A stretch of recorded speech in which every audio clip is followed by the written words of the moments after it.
I would say, decisions, particularly last week, right? We know we were making big decisions and choices. And as I started to think about choices, okay, so my mind went to kind of somewhat ridiculous things. But really, two things that came to my mind when I was thinking about choices. One is a game show, and the other is a short story, okay? The game show, I'm sure you're all familiar with, right? Let's make a deal, right? And you remember, I haven't watched the new one, but I used to watch that show all the time when I was a kid, and the part that I always liked was when, you know, the contestant's standing there and there are those curtains, right? And they have to choose one of those curtains, and they don't know what's behind it. So behind one of the curtains might be a lovely set of furniture and maybe a couple of appliances, okay? And then behind the other curtain, there might be something like this, okay? A giant ear of corn.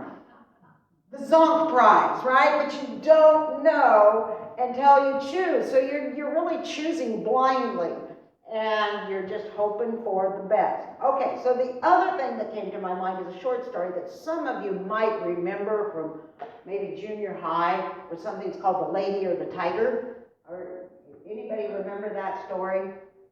Okay, it was one you were supposed to read, people. Okay, no, I'm kidding. But anyway, okay, I'll make the short story even shorter, but it goes like this. There was a king in this land, and here was his system of justice. Rather than go through all of the, the rigmarole of trying to figure out whether someone was innocent or guilty, he just brought them into this arena, and there were two doors.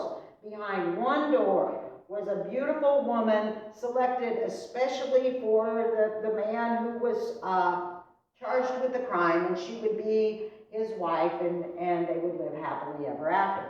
Behind the other door was a tiger. And if you opened that one, it wasn't good. Okay, well, in that particular story, the king's daughter falls in love with this guy who is beneath her. He's a commoner, and her dad thinks, okay, well, let's just, charges him with the crime and brings him in. Okay, so he's either going to choose a beautiful woman to marry or a tiger and be eaten alive. Well, the daughter finds out which door is which. And so, as he comes into the arena, he looks up at the daughter, and she points him to the door on the right. And that's where the story ends. You don't know which she told him, because to her, they were both bad choices, right? He's going to get married or he's going to get eaten alive. We don't know what she did.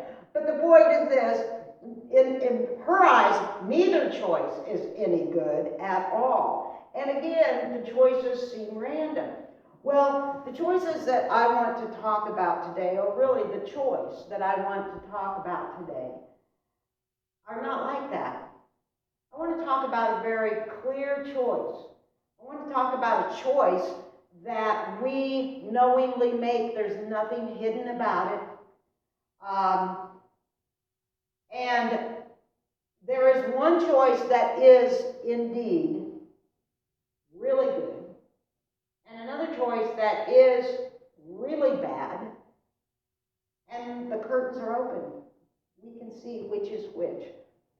Now, I want to, if you have your Bibles, open those to Deuteronomy, and this is chapter 30, and I'm going to start with verse 11, but let me give you just a little bit of background here.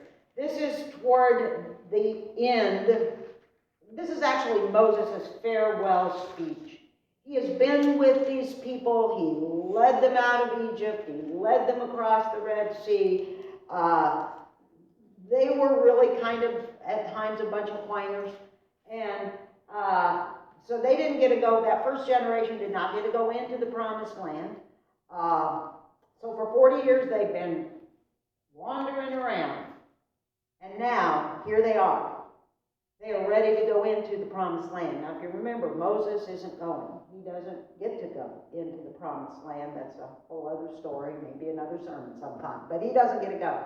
So he's been trying to teach them. He's been trying to make them understand the ways that they need to live according to God. He's been through so much. This is his final shot at them, okay? They're going over, and he isn't. So all of what he has understood about God, all that God has told him, he's trying to condense here at the end and saying, I want you to remember this. And this is what he tells them. Starting with verse 11. Now what I'm commanding you today is not too difficult for you or beyond your reach. It is not up in heaven so that you have to ask, who will ascend into heaven to get it and proclaim it to us so that we can obey? Nor is it beyond the sea so that you have to ask, who will cross the sea to get it and proclaim it to us so that we may obey it? No, the word is very near you. It is in your mouth and in your heart so that you may obey it. See, I set before you today life and prosperity, death and destruction.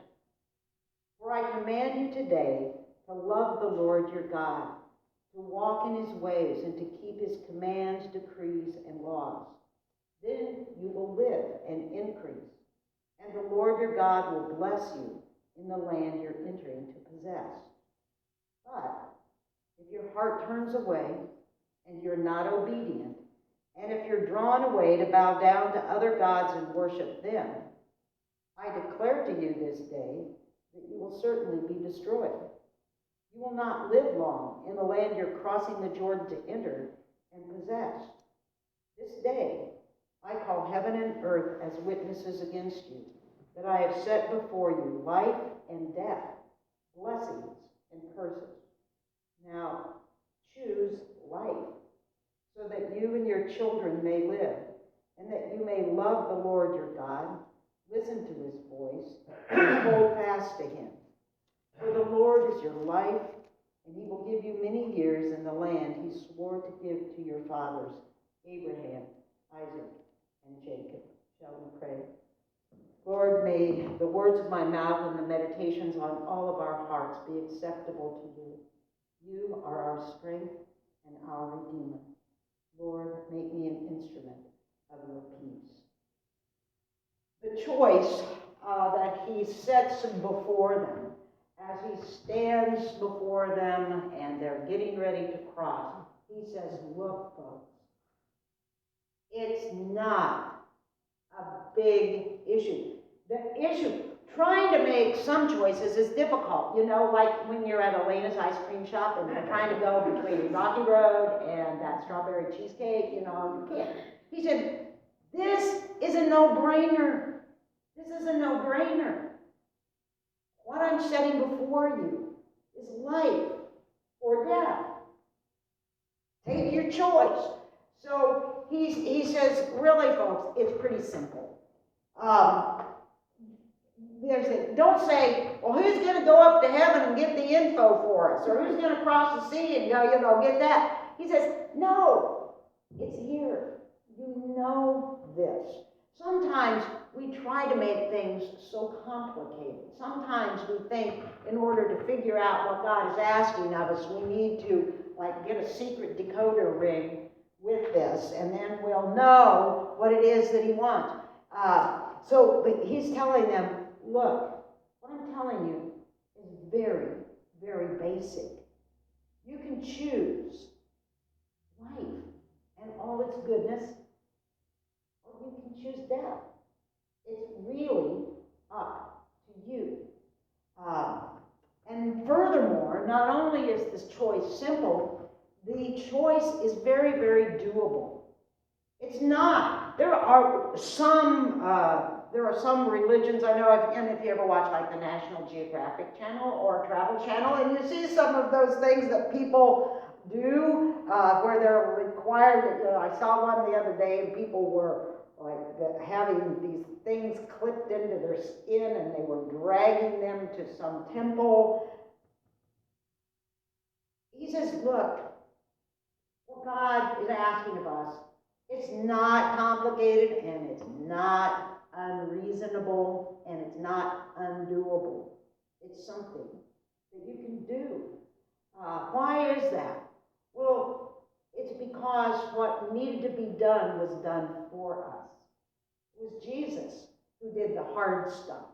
It was Jesus who bore the pain and the punishment and the death for us. You know, Moses didn't know that at the time, but this is what was coming. And we are fortunate to live in the time where we know, yes, we don't have to do anything extraordinary. What we have to do is choose Jesus. And then everything has been done for us. I think that sometimes we try, you know how sometimes when you don't want to do something, you make it really complicated, or I think about my kids when I used to ask them to clean their rooms, you know? And, you know, remember, your kids were probably this way too, like throw themselves down on their knees and like beat on their heads. It's too hard. We can't do it.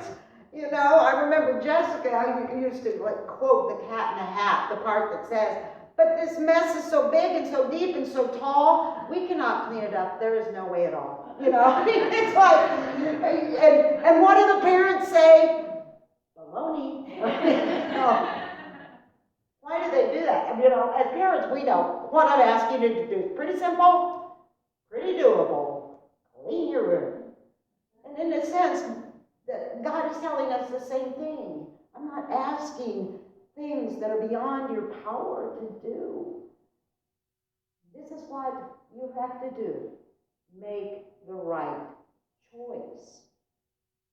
But there are, of course, some sub-choices in that. What does it mean? Well, when you make the right choice, what he says, choose God, choose life.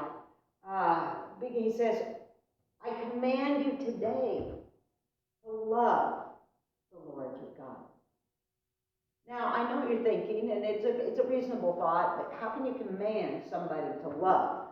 Well, I think that sometimes we have a slightly distorted notion of what love is and what love means, because you know, we have a feeling, we have a tendency to think of love as that little kind of gushy sort of feeling, and you know, it's all hallmarky and stuff like that. You know, we think that's what love is. No, it isn't, right? Love is also a choice. It's a choice that we make. When we marry someone, we choose that person because of who he or she is. We choose to love that person. You know, that old adage that you can't choose your family, okay? No, we can't choose our families, but we can choose to love them anyway, you know? We choose our friends. We choose so many things. We can choose to love.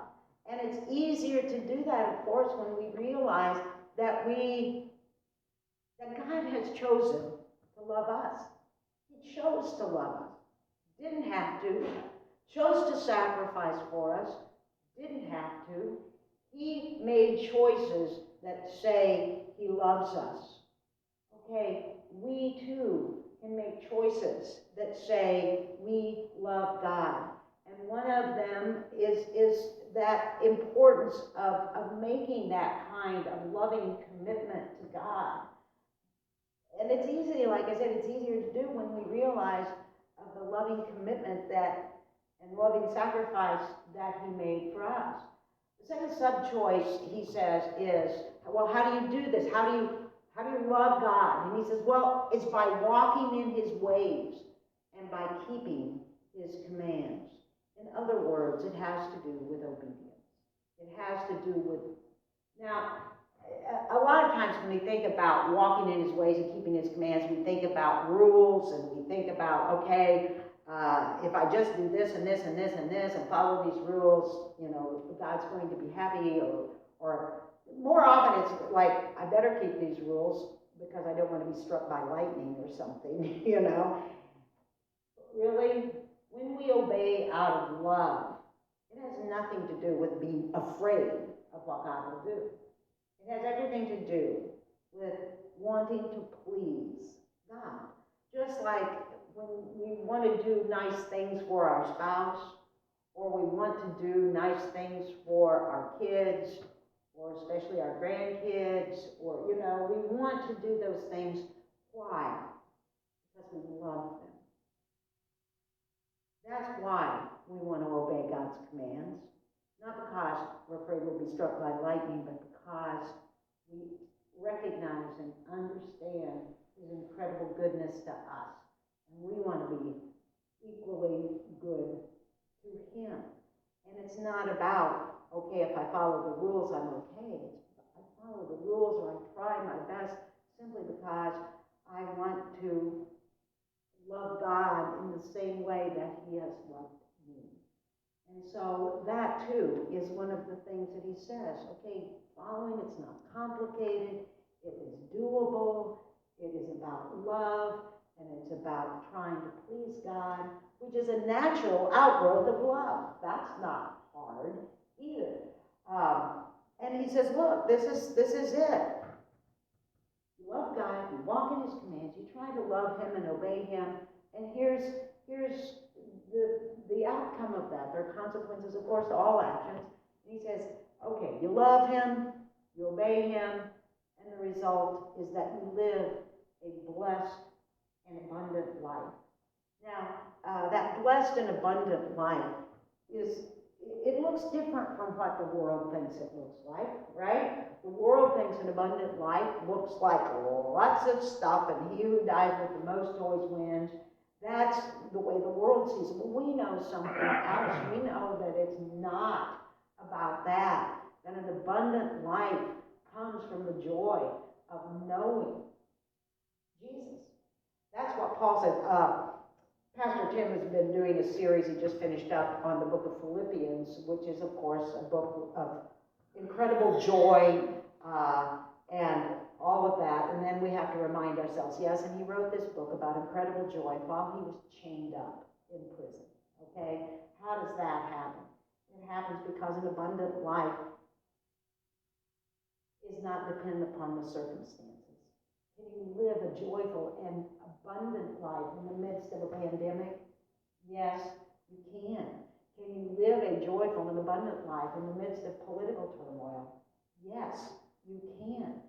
Why? Because,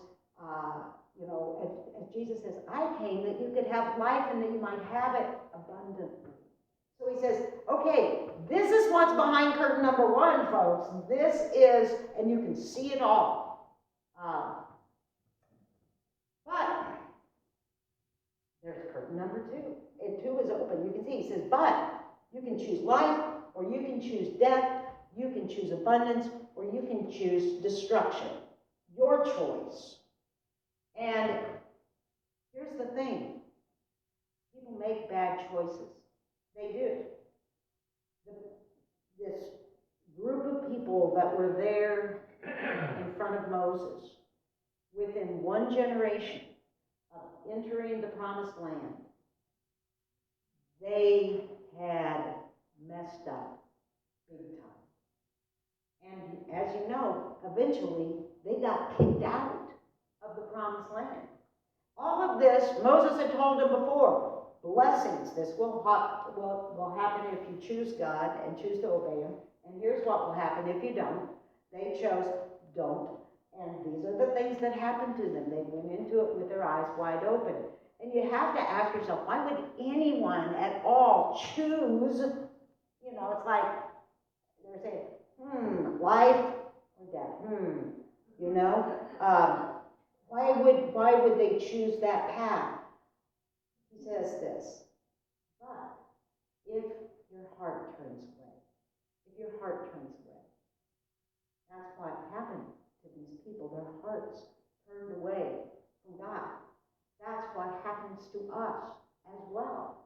Our hearts turn away from God. And the problem is sometimes it's not like intentional. What happens is that we can become so distracted by the world around us, we can become so overwhelmed with all of the things that we have to do. You know, I look back on the time when I had 2 little kids and working and, you know, all of that. I don't know how I survived that. You know, I see others who are saying, yeah, got you on that one. I don't know how I did it either. Well, you know, all that distraction, it's hard sometimes to keep your eyes on the prize, to keep your eyes on God. We become distracted, and when we become distracted, our hearts turn away. 2 things I think can happen to our hearts.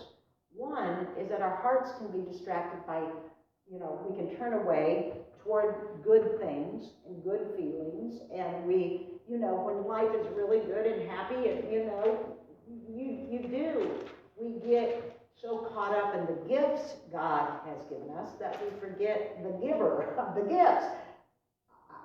I readily admit that has happened in my life, where these good things I was so focused on that I forgot the good giver. There are other times when we get focused on bad things. Now, I'm not just talking about making bad choices like, you know, that clearly people know, but I think our hearts can become overwhelmed with cynicism. We can become overwhelmed with thinking that, you know, we look around us and think, you know, the world is going to hell in a handbasket sort of thing, and we become jaded. Don't let your hearts go that direction either, because that is your heart turning away. He also says, your heart will turn away if you are drawn away to bow down to other gods. That's exactly what the people of Israel did. They bowed down to the gods of Baal or Asherah or the other gods in the Canaan area where they went to live. They didn't just like trade in their God for another God. What they basically did was they kept God, the real God, and they just added a few others to it. You know, it's like, yes, I believe in the God, you know, God, the Father of Abraham, Isaac, and Jacob. And then this Baal, he's kind of handy too. And then this Asherah, we make some poles and honor, you know, it wasn't that they completely chucked God and accepted something else. No, they added. That's what, and remember what he says, you shall have no other God before me. No other God. So it's easy. Those were the gods they were tempted by. We're not tempted by those gods, but we certainly are tempted by the gods of consumerism and materialism and hedonism and a lot of other isms that are out there and that we add alongside of our God. We're making the same mistake. That's when he says you're choosing destruction when you let your heart and your mind and your worship turn to somebody other than the one true God. So, you know, he says this is pretty basic, folks. So when he wraps up here, he tells them, this day I call heaven and earth as witnesses that I have set before you life and death, blessings and curses. Now, just in case you're wondering, folks, now, choose life. Choose life so that you and your children may live. Here's what I love about that. It's our choice. It's our choice. We can choose life by choosing God. And it's not that hard. I know that sometimes it is easy to get caught up in things, and we think that, you know, whether our politicians and our pollsters and our pundits and the president, while those things may be important on some level, we can't forget the choice really is God. And really, honestly, it's a no-brainer. So keep that in mind. Amen. Okay, choose life because you can. Okay, our closing hymn is